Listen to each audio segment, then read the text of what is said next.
자, 우리 교재 20페이지예요. 무효와 취소예요. 자, 먼저 법령행위가 무효라고 하는 것은 당사자 사이에 거래 행위를 한 행위가 권리 의무가 안 생겼다 이 말이에요. 이 권리나 의무가 발생하지 않았다. 처음부터요. 이것을 이제 무효라고 해요. 무효. 자, 이러한 무효가 존재할 때 실제 행위가 이렇게 무효행위가 존재한다 이 말이에요. 그러면 이것을요, 그 무효 내용을 보니까 이 행위 중에 일부만이 무효이더라 이럴 수도 있잖아요. 자, 이 무효인 행위 안에 일부분에만 무효 사유가 있더라. 이런 경우는 어떻게 될 거냐? 여기에 대해서는요, 우리 민법은 137조에서요 일부 무효의 법리라는 것을 만들어 놨어요. 이제 우리가 앞으로 공부해야 될 내용이죠. 이 일부 무효의 법리라는 것은 일부분만 무효로 하는 것이 아니라 원칙은 전부 무효다라는 거예요. 그러니까 이 법령의 전체를 무효로 해야 한다, 이런 뜻을 원칙으로 삼고 있어요. 이게 이제 137조에 규정이 있다라는 것이죠. 또 어떤 경우에는요, 실제 한 이 무효인 행위가 당사자가 말이죠, 야, 이거 A라는 무효 행위지만 실제로 한 행위는 야, B 행위로 이렇게 유효한 행위로 이렇게 바꿀 수 없을까? 이걸 뭐라 그래요? 무효 행위의 전환이라 그래요. 자, A 행위라는 무효인 행위를 B 행위로 이렇게 바꾸어서 유효한 행위로 인정할 수 없을까? 이런 문제가 생기는 거죠. 이것을 우리 민법에서는 138조에서요 이름하여 무효행위 전환이라 그래요. 이때 이제 전환해서 A 행위에서 B 행위로 바꾸려 그러면 일정한 요소들이 필요할 거 아닙니까? 그 요소들을, 이런 요소들이 필요하다라고 138조에 규정해놨다는 거죠. 그래서 무효행위 전환이라 그래요. 그 다음에 이 무효행위에 대해서 말입니다. 당사자가 야, 이거 지금 보니까 무효다마는 그냥 인정하자, 그냥 이 무효행위 추인할게, 이렇게 할 수 있죠. 이것을 말하냐, 추인이라 그래요. 자, 추인을 하는 제도가, 이걸 우리는 뭐라 그러냐, 무효행위 추인이라고 하네요. 이렇게요. 무효행위 추인행위. 이게 139조에 이렇게 규정을 두고 있어요. 그래서 우리 민법에는요, 무효인 행위에 대해서 제도를 만들어 놓은 게 뭐냐면, 일단 무효는 무효인데 어떻게 해서든 간에 유효한 거래 행위로 바꾸어 줄 수 있도록 그런 제도를 만들어 놨는데, 그것이 바로 137조 일부 무효의 법리, 그리고 138조 무효행위 전환, 그리고 139조 무효행위 추인, 이러한 제도에 의해서 무효인 행위를 어떻게든 그 당사자 사이에 유효한 거래 행위로 인정해 보려고 하는 제도를 만들어 놨다. 이 내용의 요건을 우리가 나중에 살펴보도록 하겠습니다. 자, 그 다음에 두 번째는 취소입니다. 취소란 것은 일단 원칙적으로 유효한 법률행위에 대하여 취소를 거치면 처음부터 무효인 행위로 이렇게 바뀌어 버려요. 그래서 이 무효인 행위로 바뀌는 것을 뭐라 하냐, 처음부터 이렇게 바뀌도록 우리 민법이 제도를 만들어 놨고, 이것을 소급표가 있다, 이렇게 표현하죠. 이렇게. 그래서 무효, 취소하면 이때부터 무효가 되는 것이 아니라 이 거래행위 할 때부터 이렇게 소급해서 이때부터 무효인 것으로 바꿔버린 거죠. 이것을 우리는 취소의 제도입니다. 취소 제도. 그래서 취소란 것은 아무 때나 취소할 수 있는 게 아니잖아요. 그래서 민법에다가 첫 번째, 취소 사유, 이걸 정해놨죠.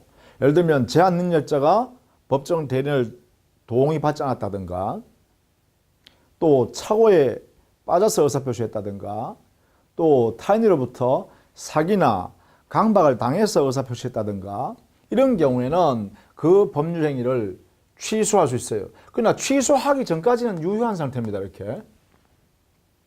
자, 그러면 취소하게 했으면 취소권자가 정해지겠죠. 취소권자가. 그 취소권자가 되죠. 취소권을 행사하겠죠. 행사하면 취소 효과가 발생하겠죠. 그 효과가 이렇게 되겠죠. 처음부터 무효인 행위로 소급해서 바뀐다 그죠. 이렇게 확정돼 버립니다. 효과가 이렇게. 그래서 이 절차를 우리가 쭉 살펴봅니다. 취소권자가 취소권 행사했을 때 효과는 처음부터 무효가 되고 그 취소 사유는 무엇이고 취소권자는 어떻게 되고 그리고 행사할 때는 이렇게 의사표시해야 된다. 이런 것들을 이제 우리가 배우게 되겠죠. 자, 이때요. 취소권자가 취소권을 이렇게 행사할 수도 있지만 이렇게요. 행사할 수도 있지만 취소권을 포기할 수도 있죠. 취소권을 이렇게 행사할 수도 있지만 반면에 포기할 수도 있어요. 취소권자가. 그럼 포기해버리면 이게 뭐냐? 이거는 취소할 수 있는 법률행위의 추인권 행사다. 이렇게 이해를 해요.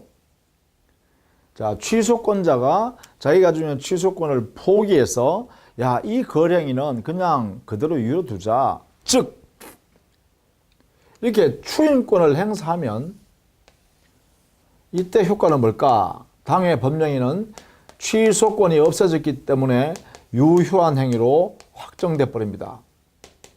더 이상 취소를 못 만들죠. 이렇게 되는 거죠. 그럼 결국은 이렇게 되겠죠. 취소권 행사하면 이렇게 되고요.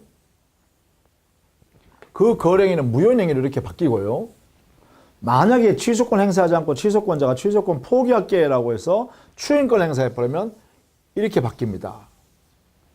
그래서 취소권자는요, 자기가 취소권 행사할 수도 있고 취소권을 없애버릴 수도 있다. 이런 이야기죠. 이 원리를 취소 제도를 통해서 전체를 살펴보는 거죠. 이게 바로 취소 윤리다. 취소권 행사와 취소권을 포기하는 추인권 행사, 이 두 가지를 정의한다라는 것이에요. 이게 이제 취소 제도였습니다.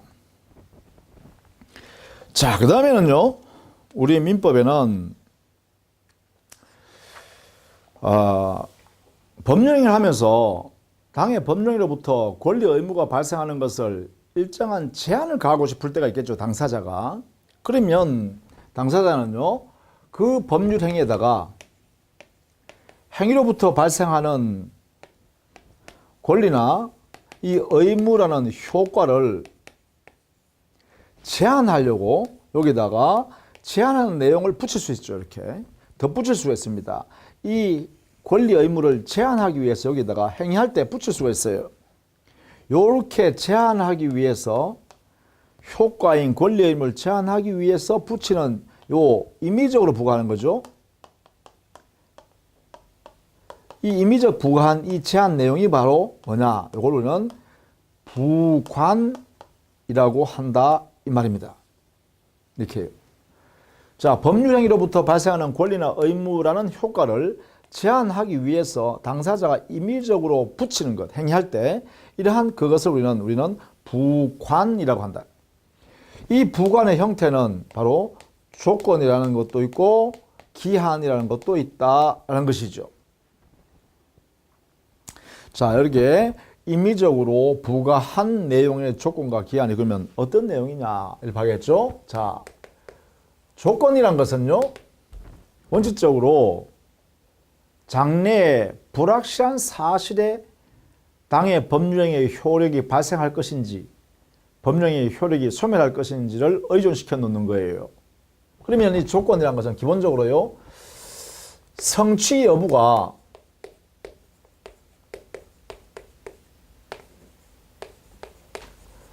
장래에 불확실한 사실에 의존하는 것이죠.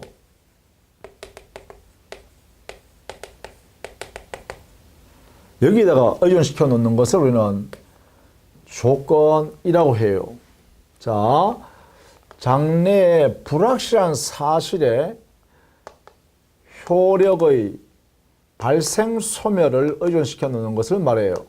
발생이나 소멸을 이렇게 의존시켜 놓은 것이에요. 이렇게요. 그럴 때 이 불확실한 사실의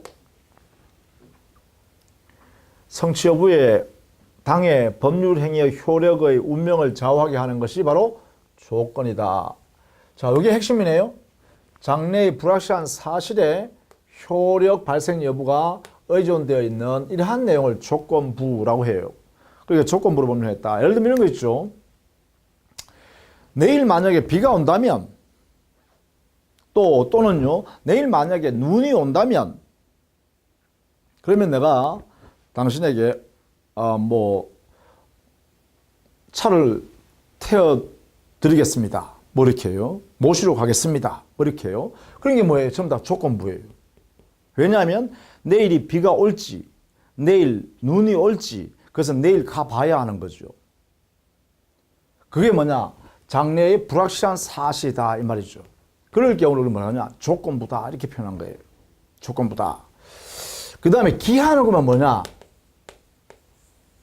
기한이라는 것은요, 당의 효력의, 즉 법률행위의 효력의 발생이나 소멸에 관해서요, 장래에 반드시 도래하게 되는 확실한 사실에 이 내용을 이렇게 의존시켜 놓은 거예요. 바로 확실한 사실이죠. 도래가 반드시 와요. 예를 들면 이런 거죠. 2020년 10월 30일이 되면 내 집을 당신한테 증여하겠소. 이렇게 하면요.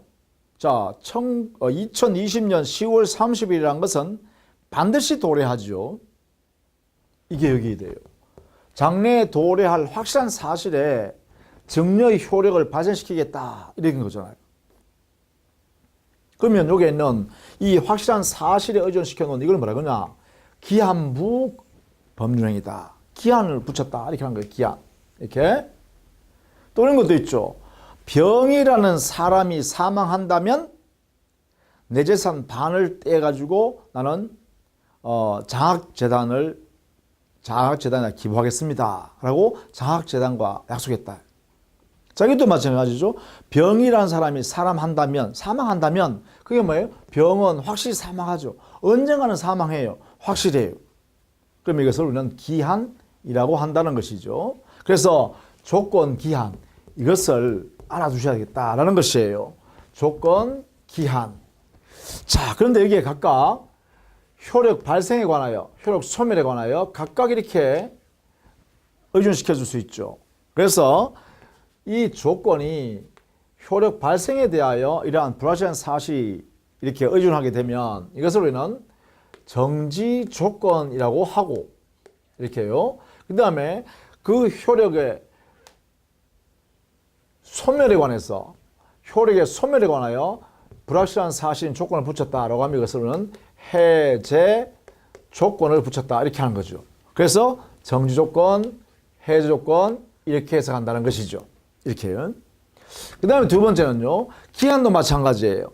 기한도 효력의 발생에 관하여 기한을 붙여놓은 그 기한은 시기부 이렇게 하고 시기. 또 반면에 기한이 효력의 소멸에 관하여 이렇게 붙어 있으면 이것은 뭐라 한다? 이거는 종기라고 한다. 이런 이야기죠. 그래서 시기부 법률행위, 종기부 법률행위 이렇게 두 가지가 있다는 거죠. 자, 이것도 역시 여러분이 꼭 알아두셔야 될 내용이다. 자, 조건에는 정지 조건과 해제 조건이 있고 기한에는 시기와 종기가 있다. 이렇게 해석할 수 있겠죠. 그죠? 자, 이렇게 각각 이런 내용을 가장 기본적으로 어떤 개념이다라는 걸 알아두셔야겠다라는 것입니다. 자, 그리고 이 안에 있는 내용들은 앞으로 이제 상세하게 내용을 좀 봐야겠죠. 그러나 개념은 정확히 알아두셔야겠다. 이런 내용입니다. 그 다음에는요, 기간입니다. 기간. 자, 이 기한과 조심해야 될 게 기간입니다. 헷갈리면 안 되죠.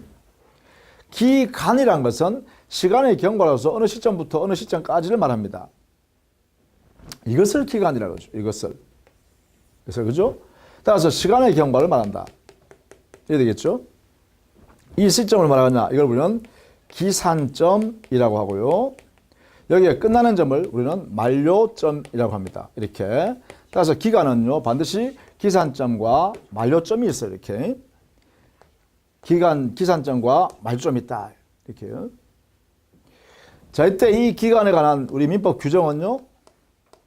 규정은 사법에만, 즉 민법과 같이 사법에만 적용되는 것이 아니라 공법에도 적용됩니다. 그래서 사법뿐만 아니라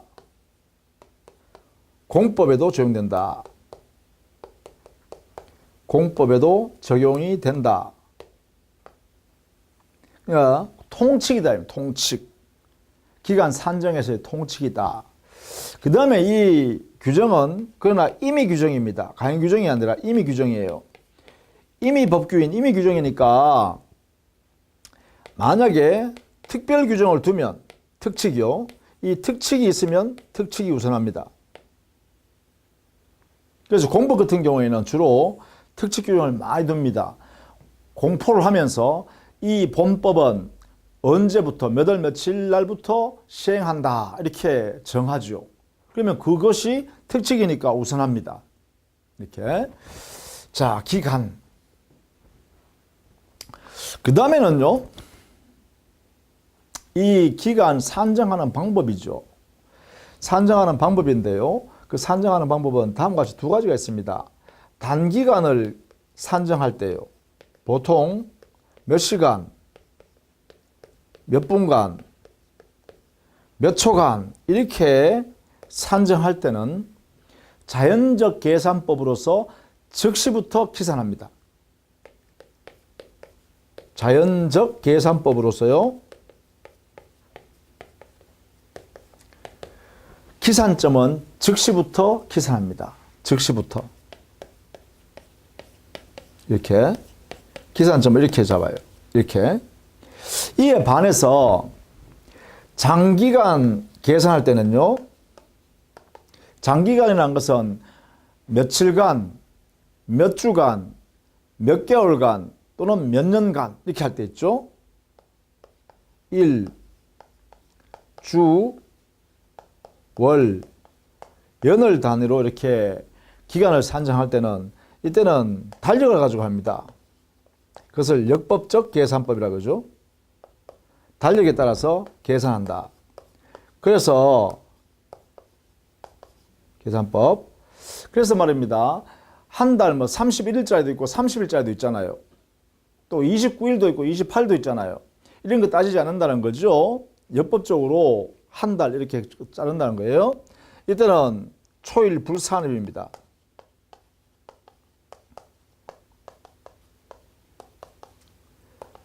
자, 초일 불산입이라는 것은 이게 원칙입니다. 원칙. 즉 2020년 3월 5일부터라고 이렇게 약속하면 3월 5일 0시부터가 아니면 원칙적으로 3월 5일을 제외한 3월 6일 0시부터 기산하라는 거죠. 그런데 다만 예외적으로요. 당해 그 초일이 0시부터 기산할 때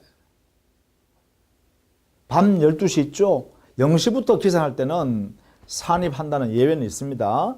뭐 연령 계산할 때도 태어난 날로부터 바로 기산하죠.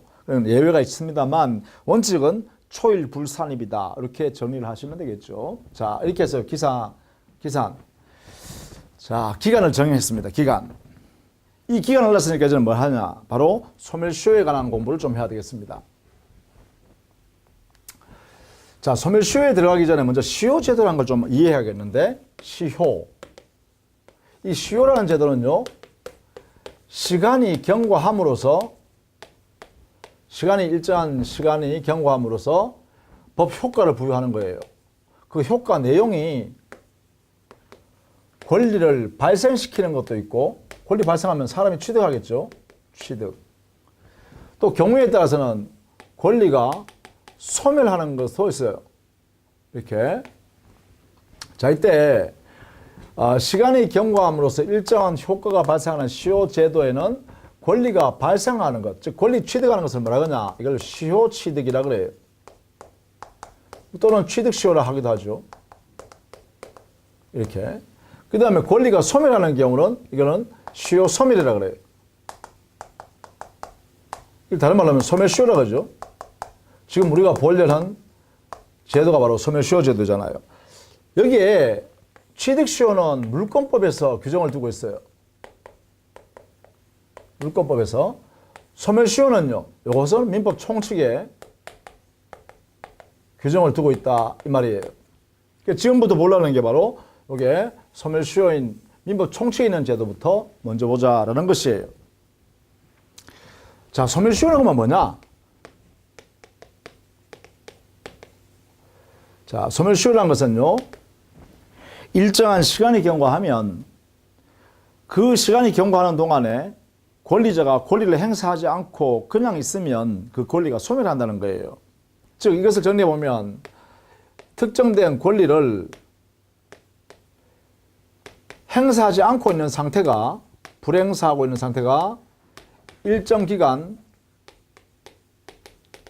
계속되었을 때 그 효과로서요, 그 권리가 소멸한다.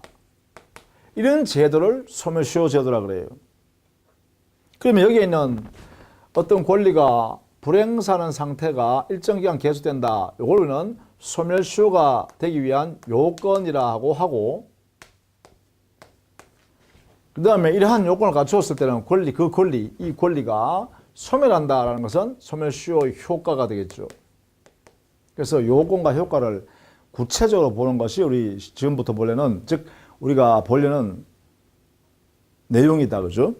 그래서 어떤 권리가 여기에 해당되는가 살펴봐야겠죠. 주로 채권과 물권이겠죠. 이 물권 중에는요, 모든 물권이 적용되는 것이 아니라 물권은, 그래요, 기본적으로는 용익 물권에 한한다라는 것입니다. 나중에 이거는 또 우리가 살펴봐야겠습니다. 용익 물권, 지상권, 지역권, 전세권 같은 용익 물권에서만 적용됩니다. 그러면 형성권은 어떻게 되냐? 형성권은 소멸시효의 대상이 아니고 이것은 제척기간의 대상이 돼요. 이때 제척기간과 소멸시효 기간은 다른 거예요. 이건 앞으로 이제 또 본 강의에 가서 소멸시효와 제척기간의 차이점, 그런 것들을 공부해야겠죠. 이때 이 제척기간, 즉 형성권을 행사할 수 있는 기간은 10년 내에 행사해야 한다 해서 10년간입니다. 10년간. 이게 제척기간이 되겠죠. 이게 지갑니다. 그러면 채권의 소멸시효 불행사는 얼마 동안이냐? 일반적으로는 채권 일반은 10년간 불행사예요. 그럼 물권은요? 이 용익 물권은요? 20년요. 20년간 행사하지 않으면 이래 되겠죠. 그래서 10년을 행사하지 않으면 채권은 일반적으로 소멸한다. 물권인 용익 물권은 20년간 행사하지 않으면 소멸시효로 소멸한다. 이런 이야기입니다. 물론 이 채권에는요, 일반적으로는 10년을 행사하지 않으면 소멸한다는 게 일반적인데 1년짜리도 있고요, 3년짜리도 있어요. 우리 민법상으로는. 물론 특별법에는 5년 행사하지 않으면 소멸한다는 5년짜리도 있습니다. 채권 종류에 따라서. 그래서 보통 이것을 단기 소멸시효라고 그러죠. 이게 일반 소멸시효고, 여기에 해당되는 채권들이 두 가지 형태가 우리 민법이 별도로 정해놨죠. 3년 동안 행사하지 않으면 소멸하는 채권, 1년 동안 행사하지 않으면 소멸하는 채권, 이런 것들을 우리 법에 명문으로 만들어놨다라는 거예요. 이런 것들이 이제 우리가 앞으로 봐야 될 것이죠. 구체적으로 어떤 권리들이 여기 들어가는가. 그죠? 자, 그 다음에요. 이 소멸시효 제도는 누구를 보호하는 것이죠? 기본적으로 보니까 권리가 소멸해버리면 누가 이득을 보나요? 의무자인 채무자가 이득을 보죠. 일반적으로. 그죠? 따라서 주로 이거는 채무자 보호제도예요. 일반적으로는 채무자를 보호하기 위해서 만든 제도다. 이렇게 봐야죠. 따라서 당사자 약정을 통해서 소멸시효의 요건을 채무자한테, 의무자한테 불리한 내용으로 약정하는 것은 효력이 없어요. 왜냐하면 소멸시효 제도의 취지가 채무자, 의무자를 보호하려고 만든 제도이기 때문에 그래요. 따라서 이 내용을 채무자한테 불리한 내용으로 약정하는 것은 안 돼요. 예컨대 소멸시효 기간이 3년으로 우리 법에 되어 있는데 10년이 되어야 소멸시효 된다 이렇게 한다든가, 그렇죠? 요건을 더 많이 가중시키다든가 소멸하려고 그러면, 이렇게 되면 채무자한테 불리하죠. 그런 것은 효력이 없다. 그래서 채무자한테 불리한 내용은 인정하지 않는다는 것, 이런 것도 알아두셔야겠죠. 그렇죠? 자, 이런 내용으로 소멸시효 제도를 우리 민법에서 운영하고 있고요. 물론 이 소멸시효는 채무자 스스로요. 즉 의무를 부담하고 있는 사람이 스스로 나 소멸시효 이익을 포기하겠다. 나 채무 면하는 거 포기하겠다라고 하는 것도 가능해요. 다만 이제 시효 완성이 난 뒤에 채무자인 의무자가 나 이익을 포기하겠습니다. 이렇게 해야 되겠죠. 뭐 그런 내용들이 여기서 우리가 배우는 내용들이다라는 것이죠. 자, 이렇게 해서 소멸시효에 관한 내용들을 이렇게 간략 하나만 살펴봤습니다. 자, 다음 시간에는요, 물권법부터 이제 정리를 또 해보도록 하겠습니다. 자, 수고 많으셨습니다.